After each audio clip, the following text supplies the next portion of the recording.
dengar nih. Eh,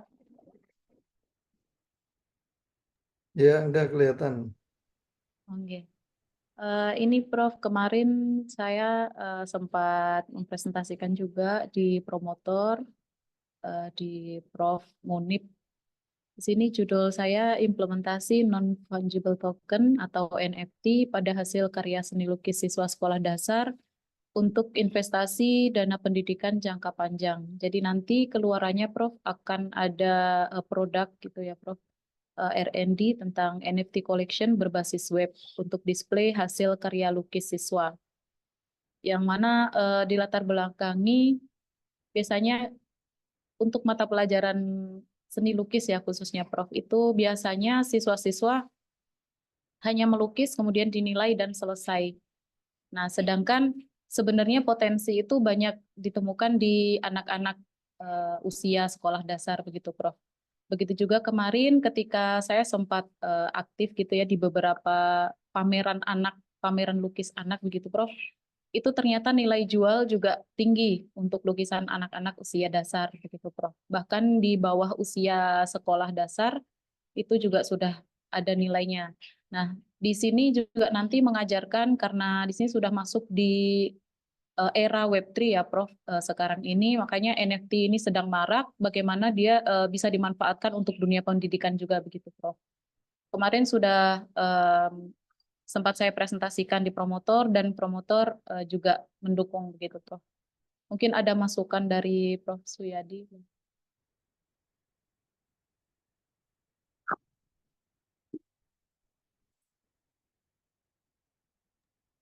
Oh, ini yang apa beberapa waktu viral itu ya,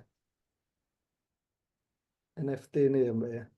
Oke, Prof. Yang kemarin sempat ada mahasiswa upload foto kemudian jadi miliarder itu, Prof. Ya, ya. Nah, ini nanti yang mau mau dikembangkan oleh Mbak Ike ini apa begitu ya? NFT collection-nya, Prof. Jadi semacam kita memamerkan karya lukis siswa begitu, Prof. Dimasukkan Mm-mm. di dalam jaringan blockchain sehingga Mm-mm. nanti karya siswa ada nilai jualnya begitu, Prof. Dan nanti sekolah juga bisa membuat semacam pameran karya lukis anak-anaknya, kemudian untuk mencari pendanaan begitu juga bisa, Prof. Enggak, ini kan implementasi ya NFT pada hasil karya seni lukis dan seterusnya itu ya. Oke, Prof. Nah, maksudnya Mbak Ike ini bikin bikin apa gitu ya? Maksudnya mau eksperimen, mau pengembangan modulnya agar agar NFT ini bisa diimplementasikan atau mau bikin seperti apa ya? Kalau tempat nyimpannya itu kan namanya blockchain ya, Oke, Prof. Jadi berbasis metadata itu ya. Nah, ini yang mau dibikin itu apa gitu? Mungkin bisa dijelaskan. collection NFT-nya, Prof. Jadi berbasis web begitu, Prof. Nanti kita membuat sebuah wadah begitu, Prof, berupa NFT collection berbasis web gitu ya, Prof, semacam website begitu yang mana nanti bisa untuk upload karya siswa. Jadi misal dari SDA begitu upload di NFT collection tersebut di website begitu, Prof, bentuknya.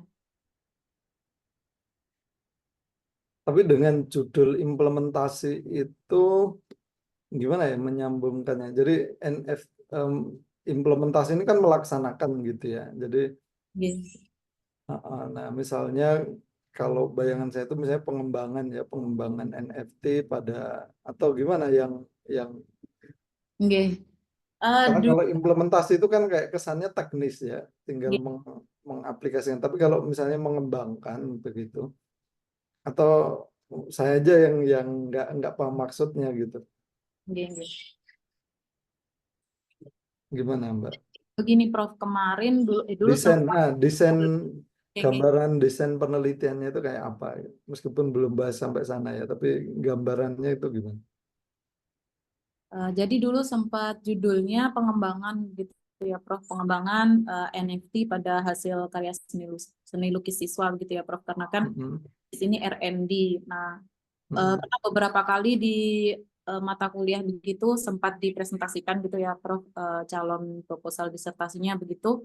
Kemudian karena di sini NFT itu sudah ada, kalau pengembangan itu nanti seolah-olah kita membuat NFT-nya. Tapi karena saya membuat collection NFT collectionnya begini, Prof, jadi akhirnya di atas diganti implementasi begitu. Atau baiknya gimana, Prof? Soalnya kan ini sebenarnya yang akan dibuat atau keluarannya berupa NFT collection berbasis web ini, Prof. Atau mungkin ini judul collectionnya dipindah ke atas atau bagaimana, Prof? Nah, kalau misalnya di atas itu kan nganu ya, kalau dalam bahasa Arab ada sifat mausuf ya, yang mensifati implementasi ini apa gitu ya. Misalnya kalau apa ya, penerapan atau pengembangan NFT collection misalnya. Nah, jadi tidak Oh, bikin NFT-nya, tetapi NFT collection-nya itu kan yang di apa misalnya pengembangan NFT collection berbasis web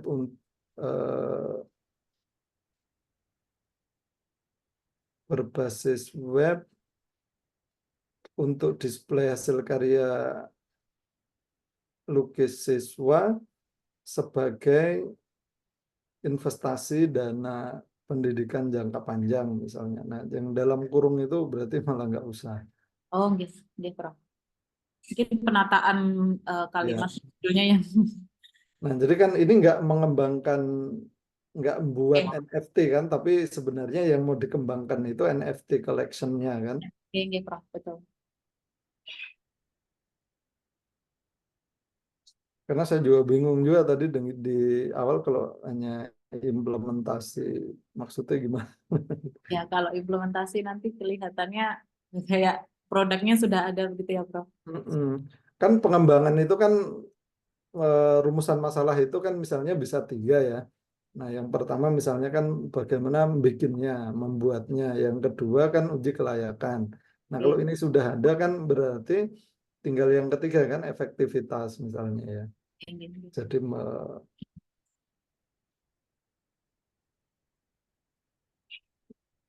Oke, begitu, Prof. Terima kasih banyak masukannya, Prof. mm-mm. Karena itu kalau dalam kurung NFT collection berbasis web dan ini kok kayak judul lagi gitu ya. Oke, oke, oke, Prof. Berarti ini Baik, sama ya kayak Mbak Daluti ya, ini potensi ya. Jadi oke, oke. ya oke.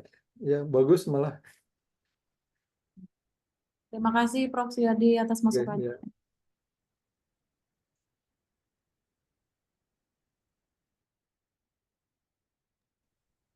Mungkin saya, Prof. Oh ya, Gini. silakan Mas. J.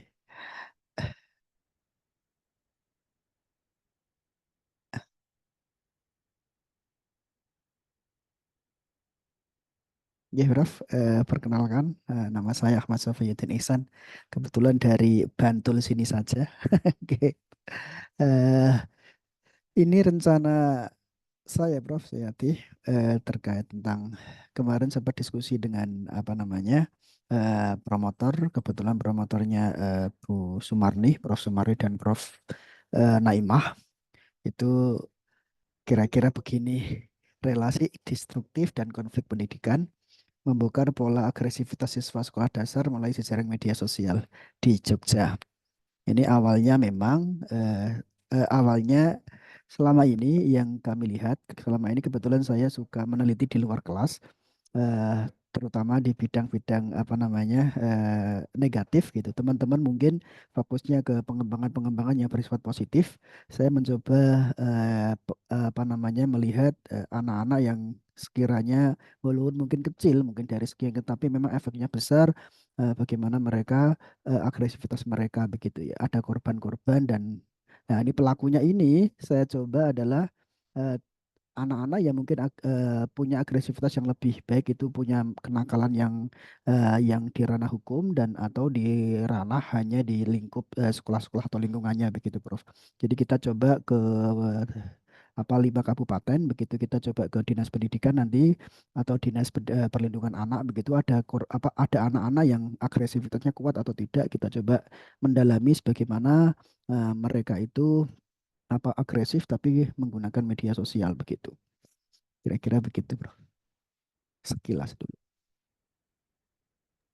Nah, desain desain penelitian ke depan ini kayak apa ini, Mas Ahmad ya? Oke, kira-kira Yang kira-kira mau dibuat itu kayak apa? yang saya bayangkan adalah mengambil kualitatif dan kuantitatif, Prof. Kualitatifnya membongkar mereka seperti apa melalui jejaring media, media sosial mereka. Karena yang selama ini yang saya lihat ini, yang hasil riset kecil-kecil lah begitu, ternyata memang benar anak yang agresif, anak yang nakalnya luar biasa dan bisa mempengaruhi sekolah dan lingkungannya itu, terutama anak-anak SD itu dia punya jejaring sosial begitu, jejaring media begitu. Selama ini jarang ada, mungkin belum ada mengungkap bahwa agresivitas bisa bisa di dalam media sosial juga bisa agresif di dalam fisiknya begitu, realitasnya begitu. Jadi yang saya bayangkan itu yang pertama adalah mengungkap bagaimana relasi mereka, relasi di media sosial dan mengungkap pola-polanya akan seperti apa. Habis itu langsung kita coba mengungkap ada sejenis kalau sudah terpetakan semua, nanti kita coba membuat apa namanya apa sih sejenis refleksinya itu ya solusi untuk di BK-BK itu, Prof. Solusi bagaimana menangani anak yang selama ini menjadi masalah besar terutama di media-media sosial akibat di media sosial begitu, Prof. Yang saya bayangkan seperti itu.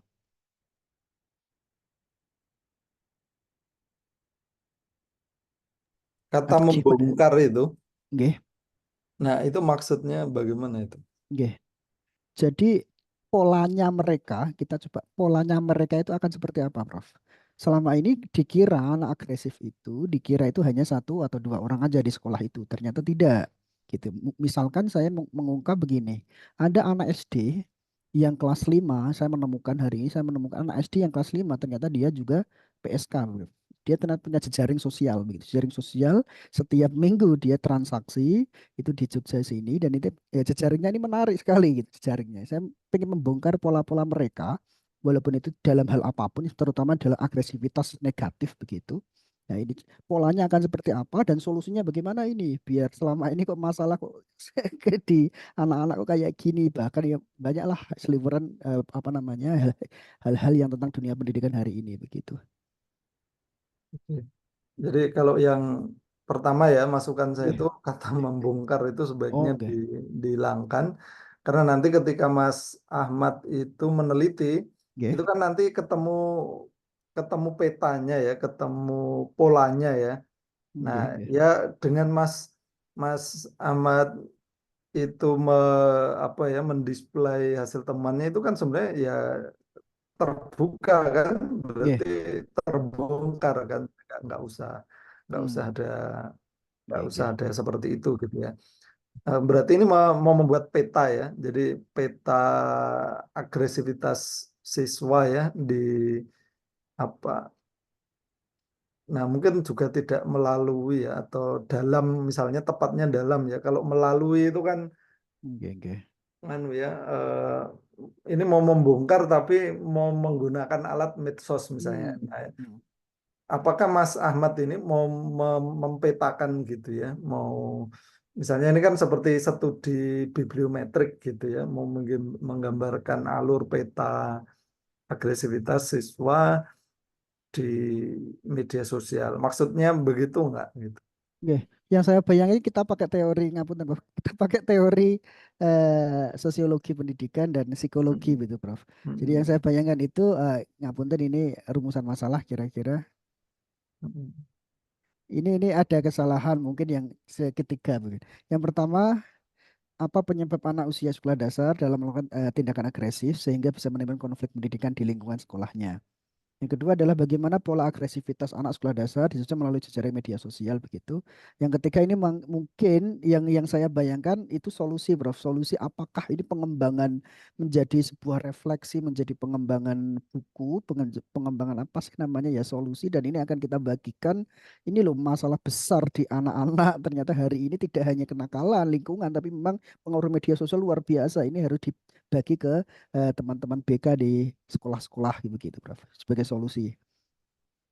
Oke. Bayangan saya seperti itu. Nah, Mas Ahmad ini mau memberikan solusi atau eh, targetnya itu adalah menyampaikan peta. Kalau target apa menyampaikan peta, Prof?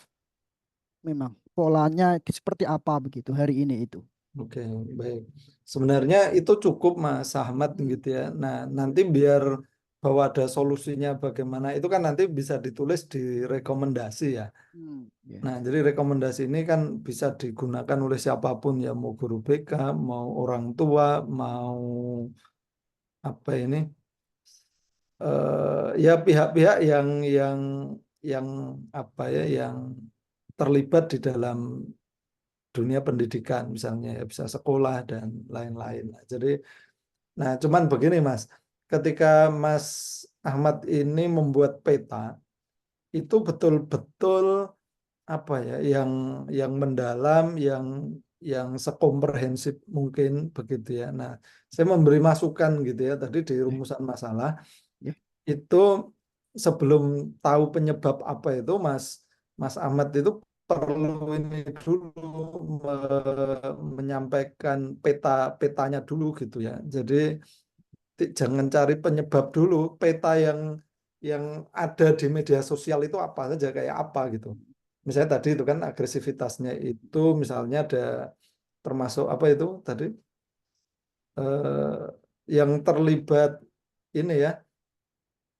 Jadi maksud saya itu peta di situ Ya. adalah bentuk-bentuk ya atau peta Ya. juga boleh peta atau bagaimana boleh apa juga. Jadi bagaimana Ya. peta saya tuh lebih senang menggunakan bagaimana ya. Jadi Ya. bagaimana Betul. peta agresivitas anak ya SDMI mungkin ya. Jadi biar apa itu? Ya. Kecuali begini anak usia sekolah anak usia pendidikan dasar misalnya. Kalau pendidikan dasar kan nggak usah sebut SDMI. Ya. Tapi kalau mau SDMI ya silakan. Ya. Usia Ya. pendidikan dasar itu kan nggak. Kalau SDMI ini kan satuan ya. Tapi Ya. kalau Ya. Ya. Ya. anak usia pendidikan dasar itu kan yang dia bisa sekolah SD, bisa sekolah Ya. MI Ya. gitu. Di media sosial misalnya. Oke.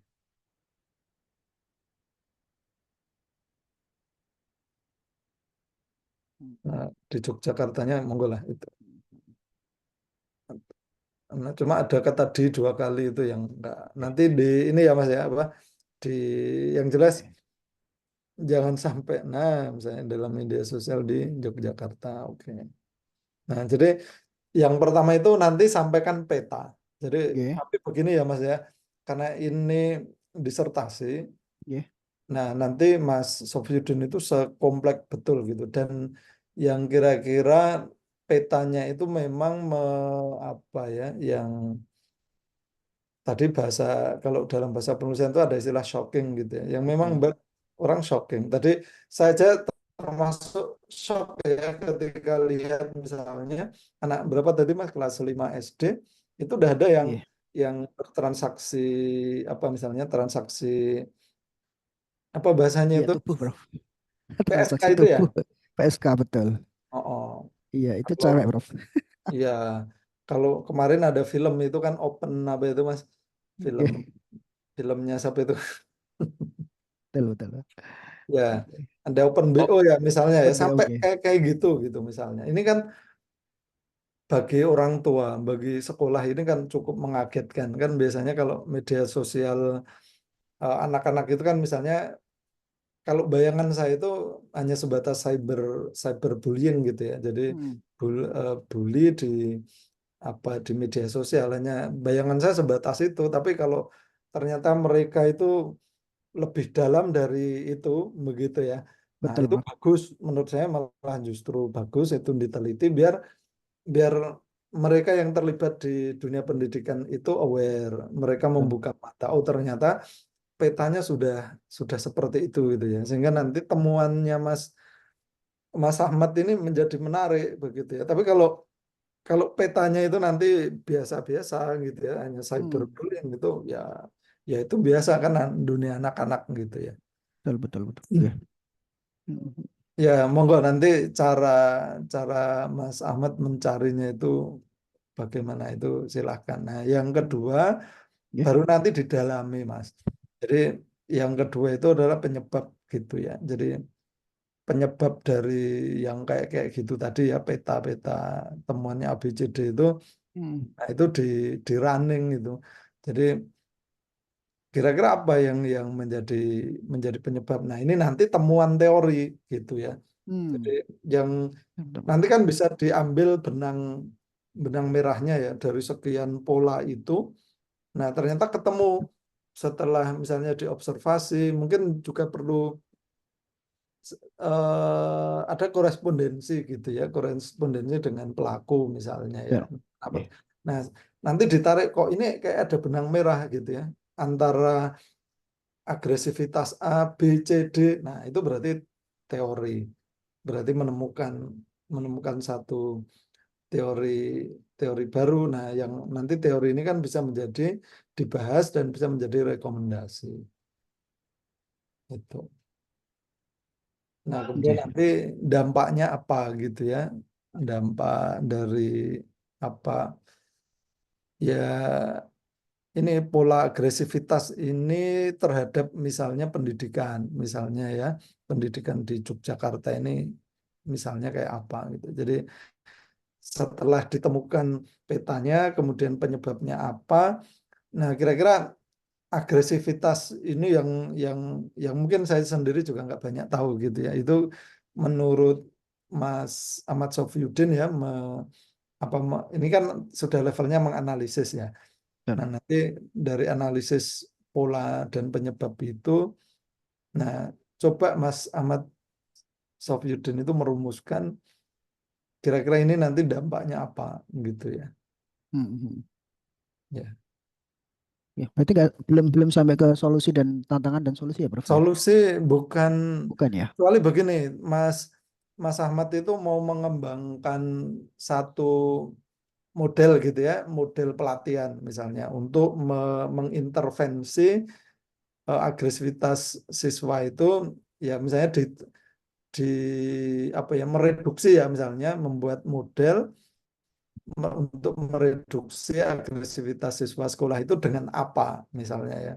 Misalnya dengan eh, apa misalnya pelatihan apa gitu ya. Nah, itu silahkan gitu.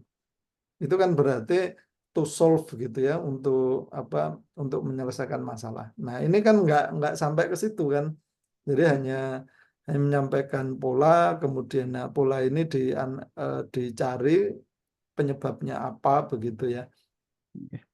Berarti Kan nggak nggak masalah, Prof ya? eksperimen kan, kecuali Iya. Mas ini mau eksperimen gitu. Oke, oke. Tapi seperti seperti itu nggak ada masalah ya di disertasi, Prof ya, mengungkap sampai detail begitu. Nggak apa-apa, Oh, oke, bagus. oke. Cuman begini kan, ini dalam konteks konteks ilmiah, konteks riset itu nggak apa-apa. Nah, yang bermasalah itu nanti ketika dipublikasikan. Hmm. Nah, Oke, oke. penelitian kan nggak harus dipublikasikan ya. Betul, Nah, betul, kalau Bang. dipublikasikan kan satu. Oh ya, nanti kan ada etika ya.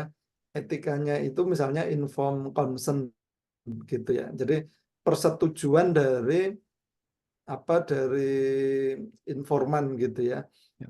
Nah, itu Mas Ahmad Sofyudin itu harus harus di awal harus menyampaikan itu gitu ya. Kalau nanti levelnya sudah korespondensi ya, tapi kalau hanya lewat apa itu, lewat media nggak masalah, nggak usah pakai itu. Tapi kalau sudah nanti menyangkut orang, menyangkut nama, apalagi ini anak-anak gitu ya, itu harus dipastikan ya dia setuju untuk diwawancara dan sebagainya. Bahkan kalau Mas Ahmad Sofyudin itu mau berencana mau mempublikasikan itu sampai dia juga bersedia misalnya ya, Hmm. bersedia untuk dipublikasikan. Hmm. Meskipun Ber- confidentially itu tetap diperhatikan ya, misalnya kan nggak boleh nama terang, Betul. termasuk foto begitu ya, foto kalau ada ya di blur begitu. Nah, jadi nanti di penelitiannya harus begitu, Mas. Itu kan etika, Oke, oke. etika penelitian karena ini kan menyangkut banyak ya, misalnya ada yang terlibat kelitih misalnya ya. Hmm. Dalam konteks penelitian kan kita sedang mencari ya akar kenapa dia melakukan kelitih ya. Nah, makanya nanti kalau terbuka, wah itu repot, itu bisa di masa orang, nanti masa depan dia juga gitu ya. Betul, betul, Prof. Ya, Oke. jadi ya etika-etika itu nanti tetap harus dijunjung gitu ya. Nggih, arahnya nggak ke kelitih juga, Prof, itu. Ya, kan Arahnya ke kalau sana, nggih. agresivitas ini banyak gitu ya. Betul, betul, nggih, nggih. Dan Nggih, cari yang memang unik, Mas, yang kira-kira shocking tadi itu loh ya, yang betul. ya kalau kelitih terus apa ini merokok misalnya ya, minuman keras itu mungkin ya sudah ada Udah gitu ya. biasa ya, ha, betul. Nah, ya. Cuma kalau yang tadi yang sampai open BO dan sebagainya itu kalau saya kok ini ya sangat ngeri, atau mungkin ya saya juga nggak tahu, terlibat narkoba misalnya, itu kan Betul, level-level kenakalan yang sudah advance gitu ya, open betul, nggih. BO, narkoba gitu ya, itu kan udah. Tapi kalau ya bukan berarti itu meringankan ya, kalau minuman keras, merokok, terus bullying itu kan karena ya biasalah ya, Biasa, betul, Prof. di masyarakat kita sering kita nemu ya. Tapi kalau yang tadi yang udah advance gitu ya, kenakalan yang sudah advance, nggak lazim itu dilakukan anak SD, itu ngeri. Iya, Meskipun dulu maaf ya pernah terjadi ya di salah satu kabupaten di Jogja itu ada anak SD yang pesta seks misalnya, itu anak SD gitu. Malah dua tempat itu ya, jadi di Kabupaten A dan di Kabupaten B itu di Yogyakarta gitu.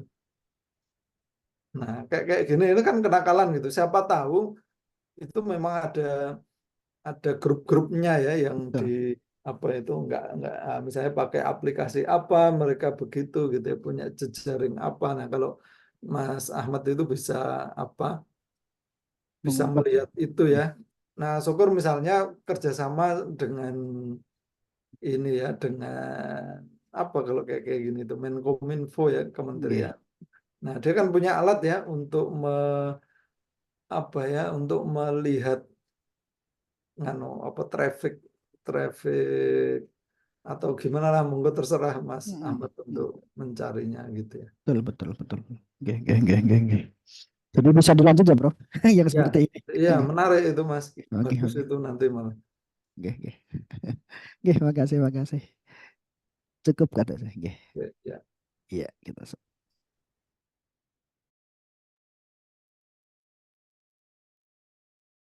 Oke Mas Anggi kayaknya nggak bisa ya karena di jalan ya. Iya, Prof. Itu filenya ada di laptop.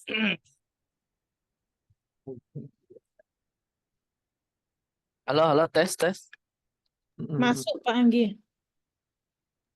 Oh iya, iya kebetulan filenya di laptop, Prof. Iya berarti kan nggak bisa kan, dan ini posisi di jalan, nanti teriak-teriak di situ itu kasihan. Iya, baik-baik, Prof. Oke ya. Mohon maaf, mohon maaf. Kalau Mbak Wila udah ya, udah kemarin ya. Ini Mbak Wila juga di jalan itu. Oke, jadi teman-teman begini, Mbak Daluti, kemudian Mbak Ike dan Mas Ahmad tadi udah present masalahnya ya. Nah, sekarang tinggal tinggal ini disusun gitu ya, disusun latar belakang masalahnya. Nah, teman-teman kan apalagi udah punya promotor gitu ya. Nah, sama tunjukkan sekarang bukti atau fakta-fakta sosialnya ya. Fakta sosial itu maksudnya adalah yang real ya. Tadi kalau contoh misalnya Mas Ahmad itu, nah tadi kan saya sampai open BO, kemudian sampai narkoba misalnya. Nah itu di platform apa dapat dapat data seperti itu begitu ya. Nah ini nanti disampaikan di situ. Nah kemudian itu yang disebut fakta sosial. Nah kalau fakta literatur itu riset-riset yang terkait dengan tema yang akan teman-teman teliti. Nah, tapi ini sekilas saja begitu ya fakta literatur ini, karena nanti kan masih ada kajian yang relevan ya, kajian pustaka itu kan ada. Jadi diambil sekilas. Nah, baru kemudian nanti teman-teman sampaikan. Nah, untuk menjelaskan, untuk apa istilahnya, untuk mengembangkan potensi itu, maka penelitian yang temanya yang seperti teman-teman sampaikan itu ditulis begitu ya, atau dilakukan gitu ya. Jadi sampaikan problem besarnya dulu, baru kemudian ya teman-teman memberi ini ya, memberi apa sodoran ide bahwa ini loh yang nanti akan dipakai. Terserah tujuan atau desain penelitiannya kan. Apakah itu tadi hanya sekedar untuk membuat pola begitu ya, atau atau mau mengembangkan kayak Mbak Ika tadi kan mau mengembangkan NFT gitu ya. Tidak membuat NFT tetapi mau mengembangkan atau mengoptimalisasi bahwa NFT ini ternyata untuk karya lukis pada anak-anak di SD itu daripada misalnya kan, daripada itu hanya menjadi sekedar untuk mendapatkan nilai begitu ya, itu bisa dikomersialisasi misalnya, sekaligus itu menjadi karya digital gitu ya, karya digital anak yang dia nanti akan tersimpan jauh lebih lama gitu ya, dia akan menjadi memori yang panjang kan. Misalnya ya, siapa sekarang yang masih nyimpen lukisan pekerjaan dulu di sekolah misalnya, Mbak Ike, Mas Ahmad, Mbak Wila, Mbak Daluti, Mas Anggi, kira-kira masih nyimpen nggak karya-karya dulu ketika zaman SD atau MI? Mungkin udah enggak ya. Pada Nah, hilang, Prof. udah hilang gitu. Atau dulu pernah gambar ngelukis apa juga mungkin udah lupa ya. Aku dulu. Nah, dengan dengan NFT collection ini, nah ini bisa menjadi ya semacam jejak digital, semacam jadi portofolio yang itu pasti akan berharga ya. Jadi berharga pada khususnya anak itu sendiri. Nah, itu dijelaskan di latar belakang masalah. Ini ada potensi ini. Nah, dengan apa gitu ya? Dengan saya melakukan penelitian ini ke depan akan begini, begini, begini. Nah, itu diutarakan di latar belakang masalah. Oke. Oke, mungkin sampai di sini ada yang mau disampaikan lagi sebelum nanti teman-teman. Mungkin izin bertanya, Prof. Apakah kita juga menghubungi dosen kedua itu setelah selesai kuliah dengan jenengan atau bagaimana prosedurnya? Gini aja, Mbak Dalu, saya tuh belum ketemu sama Bu Lulu ya.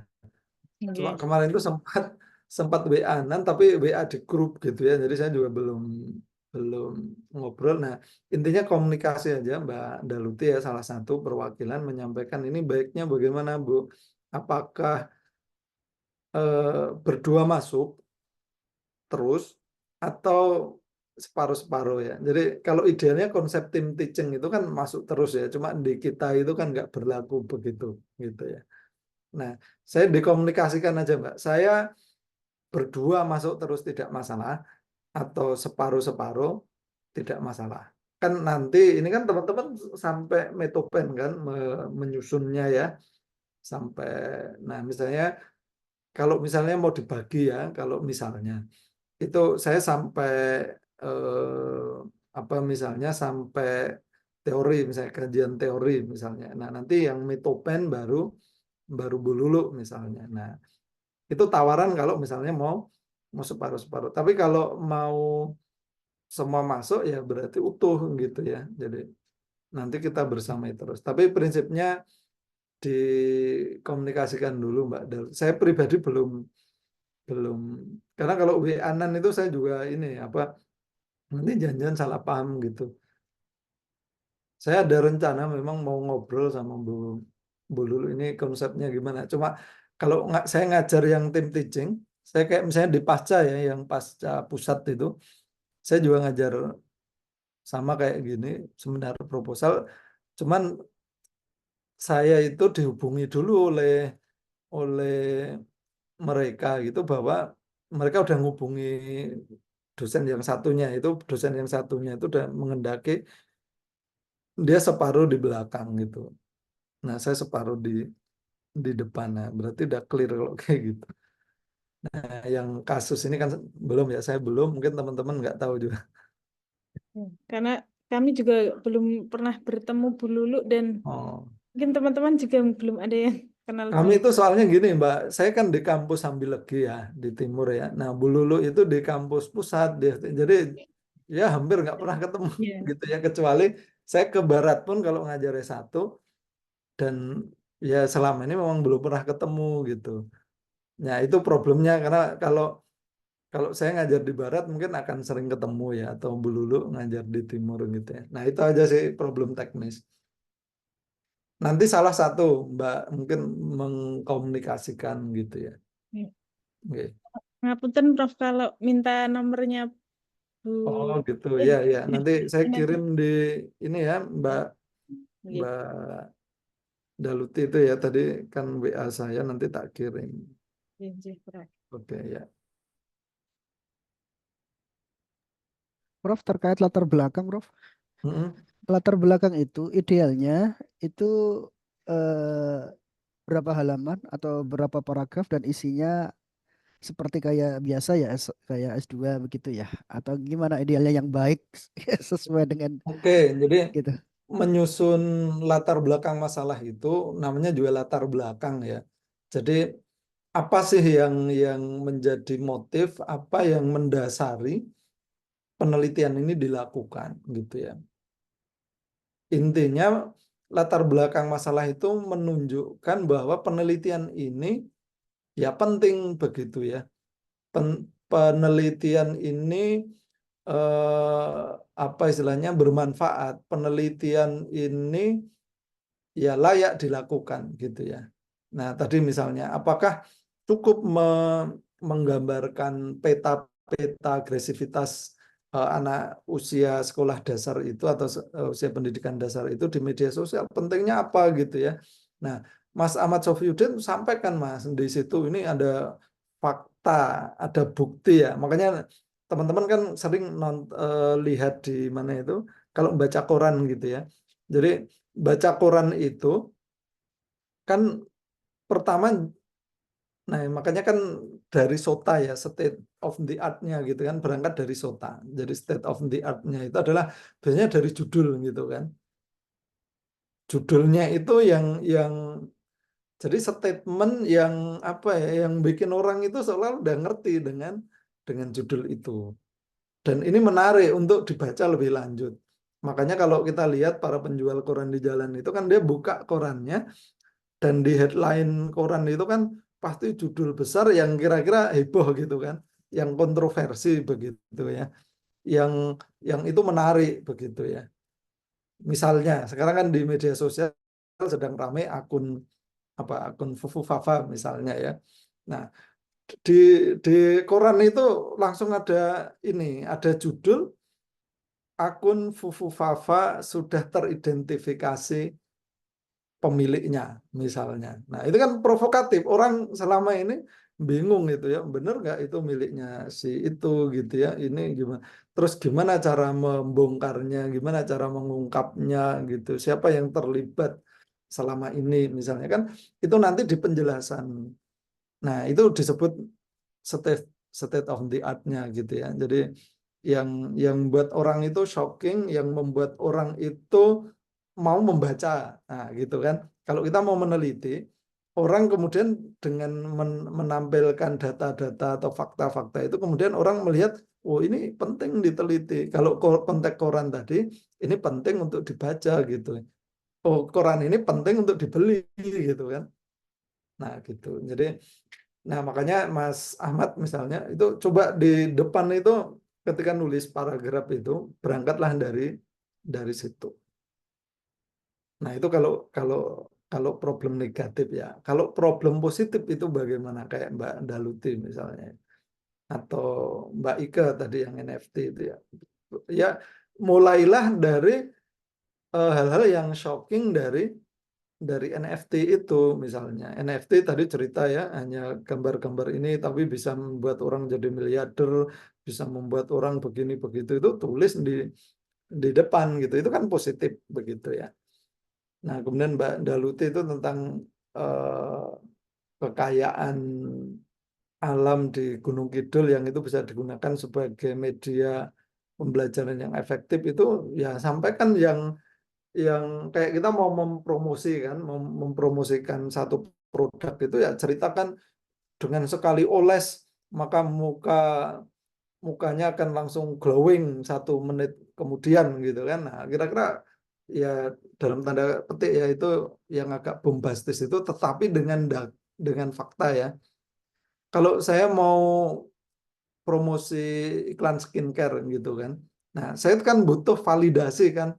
Misalnya ini hasil uji klinis laboratorium ini produk ini.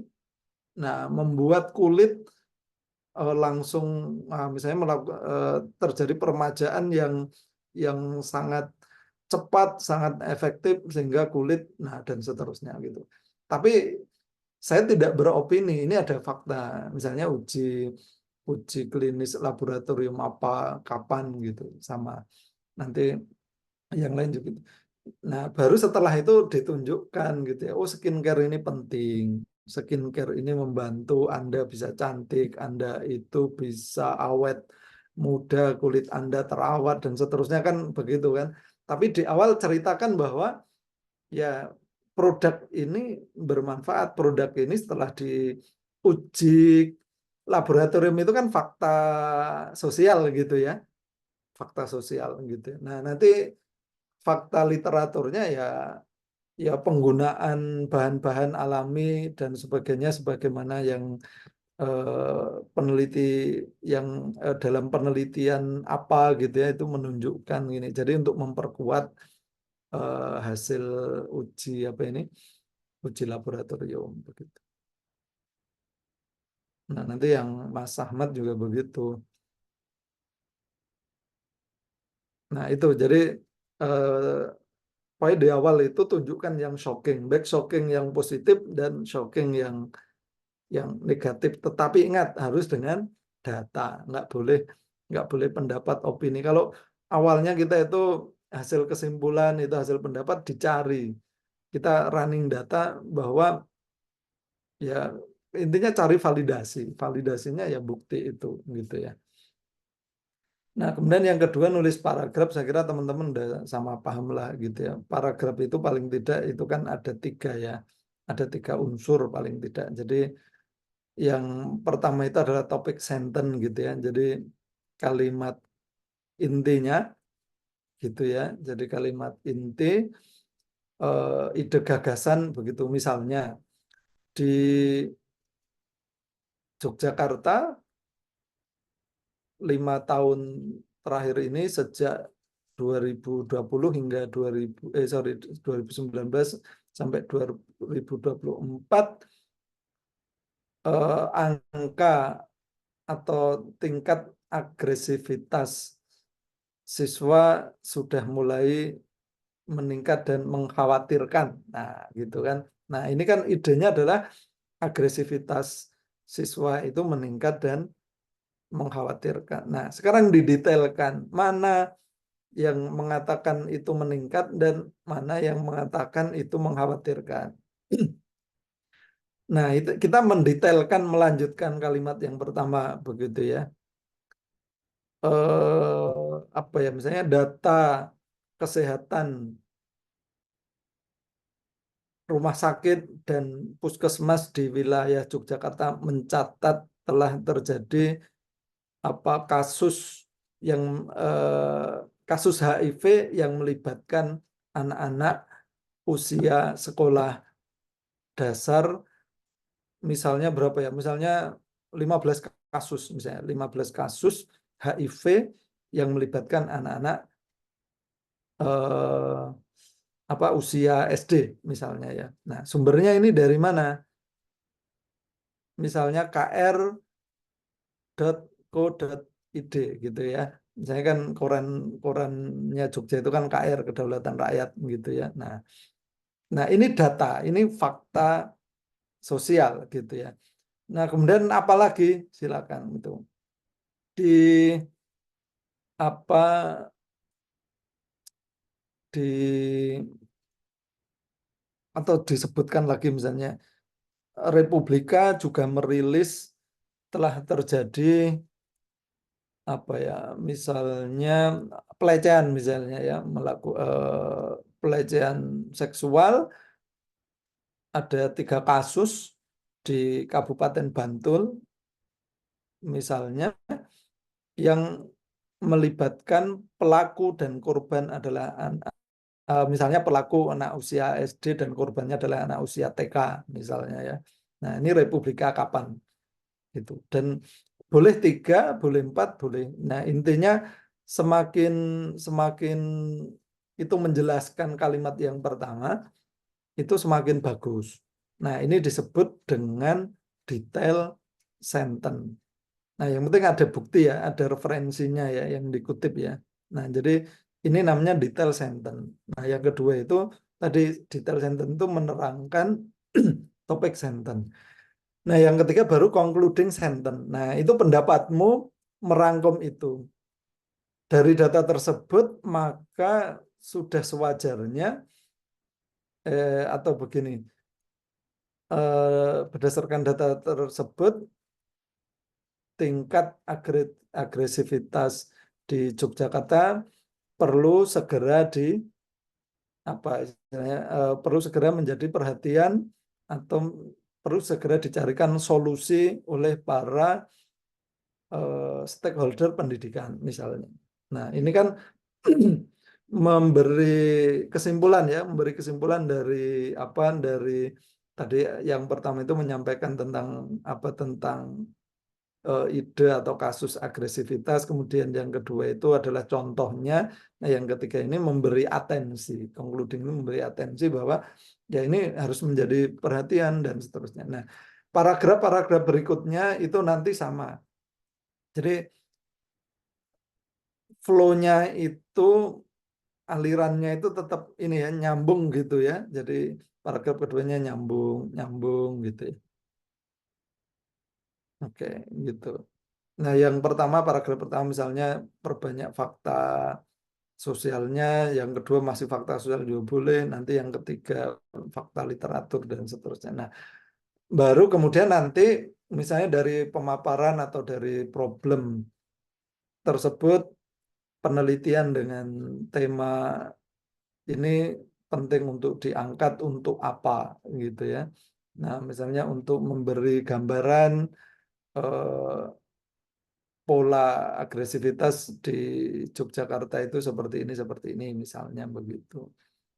Nah, itu seperti tujuan penelitian tetapi disampaikan secara ringkas. Nah, soal berapa halaman saya tidak tahu persis, cuman saran saya itu nanti apa ya istilahnya, dilihat kembali ini panduan. Jadi panduan penulisan disertasinya itu seperti apa? Apakah misalnya dia hanya menyebut totally berapa halaman gitu ya. Nah, kalau selama ini saya nggak atau belum ya menemui sekian halaman untuk ini. Nah, cuma kan kalau bisa itu kan apa itu ya. Jadi yang pertama itu kecil gitu ya. Nah, nanti yang mulai di teori Metopen itu membesar hasil begitu. Nah, nanti kemudian di bawah itu sampai kesimpulan mengecil kembali. Itu gambarannya gimana ya? Ada gambar itu nganu Mas kalau menulis itu. Jadi sistematika artikel ilmiah itu kan dari kecil agak ke tengah itu gendut, nah nanti mengecil kembali gitu kan sampai inti sarinya itu apa gitu. Jadi kalau jumlah halaman saya nggak paham persis, nanti coba dicek. Tapi setahu saya nggak sedetail itu deh berapa halaman di bagian tertentu. Gitu. Mas Ahmad ya. Nggih. Yang jelas proposal latar belakang dengan proposal yang sudah disertasi itu otomatis ya Prof ya. Lebih melebar disertasi otomatis ya. Proposal hanya menyempit begitu ya. Secara itu nggih. Kalau Nggih, namanya proposal ya, nggih, ya. betul. Jadi ini kan untuk pengajuan ya. Nanti kalau udah Betul. disertasi itu kan sudah ya melakukan proposal itu kan begitu ya. Nah, jadi kalau nanti bahasanya itu yang akan datang akan gitu, itu nanti kalau sudah jadi disertasi itu ya nggak ditulis akan lagi gitu ya kan. Siap. Nggih, Ya, nggih. kan ini teman-teman sedang akan gitu ya, sedang akan meneliti gitu. Karena ini saya tanya ke yang S3 Salatiga Prof itu sampai 20 sekian, 25 sampai 35 halaman gitu. Padahal itu Nah, kok banyak saya sekali kurang gitu. paham juga makanya nanti Makanya coba cek Mas nggih, panduan disertasinya nggih, di nggih. S3 PGMI itu bagaimana. Saya kebetulan juga nggak pegang gitu. Betul nggih. Ada ya Kak Ike ya, Kak Dalu, yang panduan proposal, bukan Ada kemarin panduan proposalnya. disertasi. Yang proposal nggak ada? Oh, nggak ada. Kalau halamannya juga belum Belum ada. ada. Nggih. Disertasi. Panduan disertasi ada kalau nggih. Kan selama ini yang ada itu kan biasanya total ya. Misalnya karena saya di S2 ya, Nggih. itu saya apal kalau S2 itu total itu minimal 100 halaman. Itu sudah total. Itu di luar lampiran nggak dihitung ya, kata pengantar dan sebagainya nggak dihitung. Pokoknya isi itu mulai dari latar belakang sampai penutup begitu itu minimal 100. Itu kalau di S2. Nah, nanti beda kampus itu kebijakannya juga beda. Itu kan soal gaya selingkung kan. Nah, mana yang benar ya nggak ada yang benar gitu, semua benar gitu. Karena ada teman itu yang kuliah di mana di Taiwan kalau nggak salah ya. Itu dia itu nyusun kalau nggak salah hanya 15 halaman. Nah, itu malah lebih sulit lagi.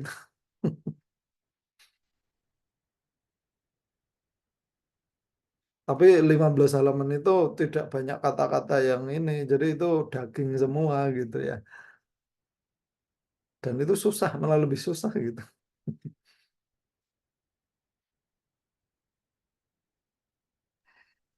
Jadi pertemuan kita ke depan itu kita minggu depan misalkan itu kita apa Prof? Kita mengumpulkan latar belakang atau bagaimana itu? Ya, sudah mulai menulis latar Nggih. belakang ya. Jadi Nggih, siap. sampaikan progres latar belakangnya itu ya tadi gitu ya. Jadi Betul. buktinya Mas Ahmad Sofiyuddin itu yang tadi diceritakan itu mana aja gitu kan. Nah, nanti Siap.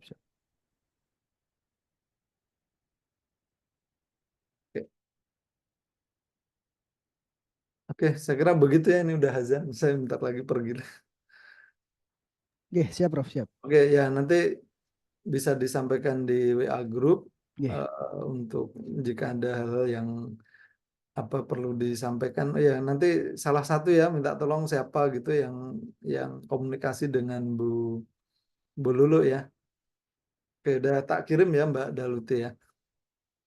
Oke, saya kira cukup teman-teman semua sehat selalu dan saya mohon maaf tadi menggeser waktu pertemuan ya. Oke, kurang lebihnya mohon maaf. Bila taufik wal hidayah. Assalamualaikum warahmatullahi wabarakatuh. Waalaikumsalam. Assalamualaikum warahmatullahi Ya, wabarakatuh. saya izin